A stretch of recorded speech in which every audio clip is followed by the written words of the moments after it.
I want to talk today about herniated discs and how we can help them. Well, herniated discs, degenerative discs, and bulging discs all fall into the same category, but one being far more painful than the others.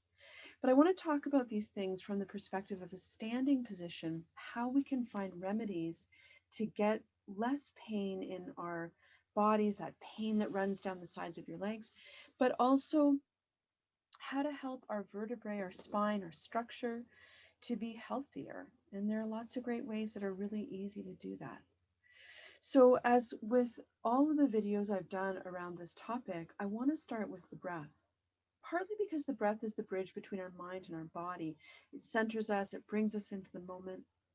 But also, the breath has a key movement that allows our spines to be healthy. So imagine you're wearing a thong, sorry for the image, but the triangle at the back of the thong is your sacrum. And so it is also a triangular shape. Think about being a tree. And so stand with your feet hip width apart. Have your soil line, or imagine your soil line at the top of your sacrum. So from the top of your sacrum down, you're going to grow your roots into the ground. And as you grow down into the earth, there's this natural rebound back up through the top of your head. We are natural. We are living creatures. And so just like everything else, when there's a downward pressure, there's a subsequent upward burst. So let's get our spidey webs going. So you're Spider-Man, you're standing in front of your sacrum. You send a spidey web to the back of your navel. Inhale, expand. Now, slowly as you exhale, draw that spidey web in nice and slowly. You're not being punched from outside. It's a slow pulling in. Then go to your solar plexus. So that's where your ribs come apart. Inhale, press wide, spidey web there. Exhale, the spidey web starts to pull your ribs down and pull your navel in. Feel the belly drawing in toward the back. Last one. Send the spidey web, the third spidey web, down to your pelvic floor. As you inhale, there's a downward pressure in your pelvic floor, outward pressure through your belly, your back, your sides. When you exhale, it's like this gathering in the muscle of your pelvic floor, drawing up, but not the bones. The bones are part of the roots that reach into the earth, down through your legs. 4 points of your feet are going to hold you up. So let's try that a few times. Arms are relaxed by your sides. You're just breathing. Inhale, widen. Exhale, draw slowly in. 3 spidey webs. So keep going with this while I babble. In the West, we tend to stand kind of slumpy, right? We might hyperextend our knees, which means we clench our bums, which means that lumbar spine is just being pulled and pinched all the time. When we breathe, we sort of go and we sag, right? Look what happens in my body. This is all scrunched and not alive. So when I come into this other breath using those spidey webs, expand, grow the tailbone down, shoulders just seem to fall, and the spine lifts itself up. There's an aliveness to it. There's that quality of being fully present. Now, what if you stepped your right foot, just a walking stride forward? Not too much. Inhale, belly is wide. Exhale, draw the belly in, and as it comes in, just push that back heel into the ground. Feel your heart soften, lift a little. The right knee bends, but you lose no height. Your whole focus is in this belly center. Exhale, drawing in.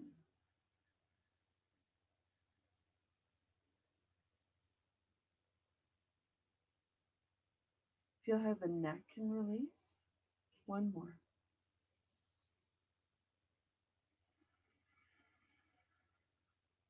Now, walk your fingertips down the face of your hip bones. At the bottoms of your hip bones, you're going to feel an indent between the very tops of your thighs, the bottoms of your hips. This is where we're supposed to hinge, not here, here. So keep that right knee bent. Hook your thumbs into that fold. Exhale, just press it back through your pubic bone and your tailbone. Hinge slightly forward. So you've probably been told with a herniated disc that you don't want to flexion forward. Flexion forward would be like this. So I'm rounding my back, my arms are dropping. I'm just putting so much stress on my spine. If, however, I bend my knees and I find the fold, look at how I just got my neutral spine back. My lumbar curve is in the right place. So maybe I rest my hands on my right knee. I focus on that belly breath.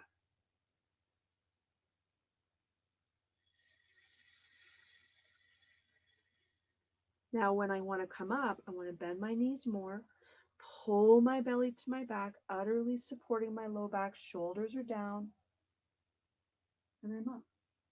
Let's try the other foot forward. So left foot forward, just a walking stride. It's short. The left knee is bent. That's your front knee because your dynamic is in your back leg as you exhale. So inhale, expand. Exhale, do your scoop. Press that back heel down, soften your heart. What we're looking for is ease, because what's created the herniation might be your attachment to stress, worry, frenzy, right? Find your fold. Strong exhale, tipping back through the bones of your pelvic floor. Come to where you're about level with your hips. Put your hands on that knee. So I can get really good core when I squeeze in through my belly. I press the bones back, sitting bones, pubic bone, tailbone. Neck is soft. Now bend both of your knees. Inhale. Squeeze the belly in, come up. Step your left foot back. So there are ways of doing yoga that can be harmful for herniated discs or bulging discs or degenerative disc disease. So you have to be really mindful, and your instructor needs to give you permission to modify in any way you need to. With this lumbar curve, because the majority of herniated discs require a back bend where you're pulling that lumbar spine back into your body, at any time in your yoga practice, you might need to back bend. So say your instructor is taking you into a lot of forward folds. Well, then you pause. If you're standing, you put your hands on the backs of your hips, scoop your belly, and you just lift up a little bit through your heart, lean slightly back. Now you've got your good back bend. Remember in the other video where we were lying on the floor, how we did our Mackenzie stretches.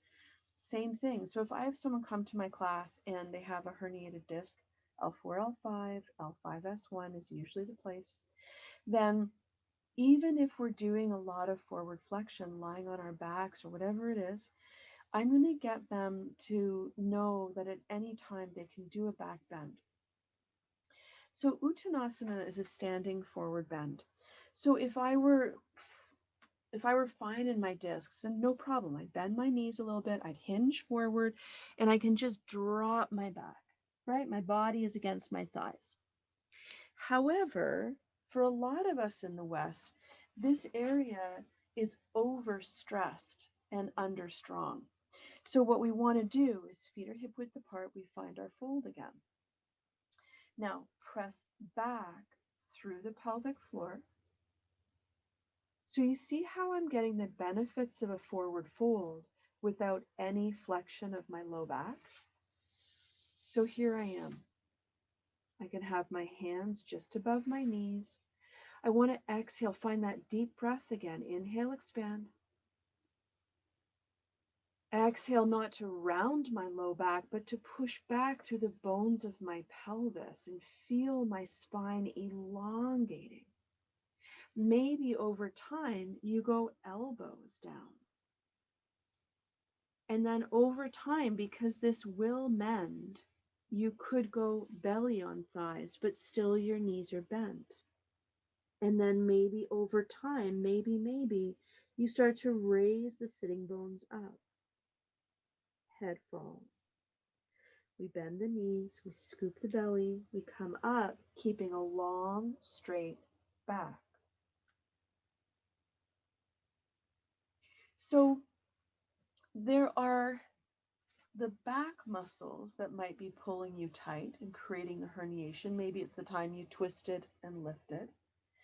But what can also be creating the pressure on your spine are the hip flexors. So hip flexors are psoas muscles, quads, and fascially, the psoas is attached to your respiratory diaphragm. So I want you to think about the muscles that would connect to the respiratory diaphragm by fascia.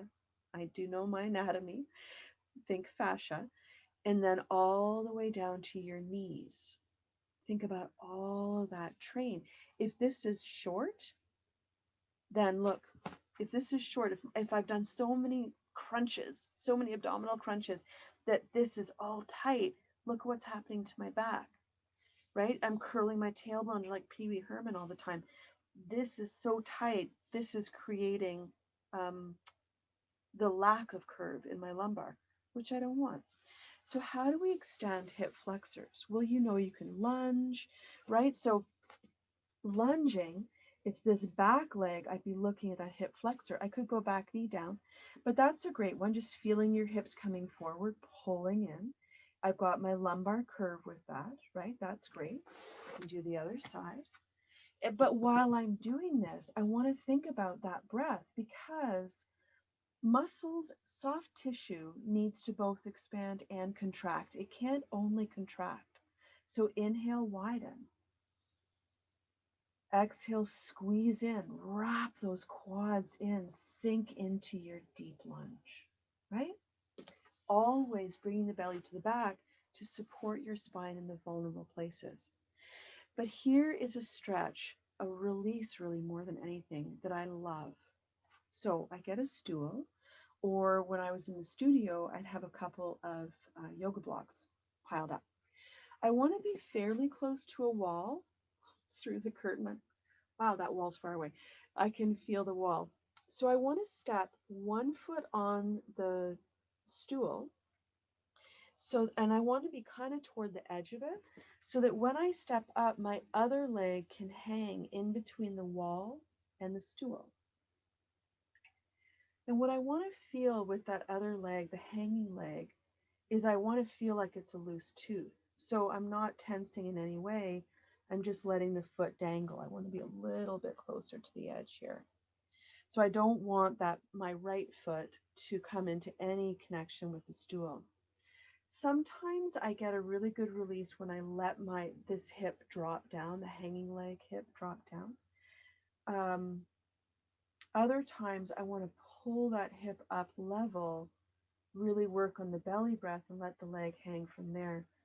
What I'm looking for, and I can feel it just there we go, just starting, is I want the right leg to start to swing like a pendulum.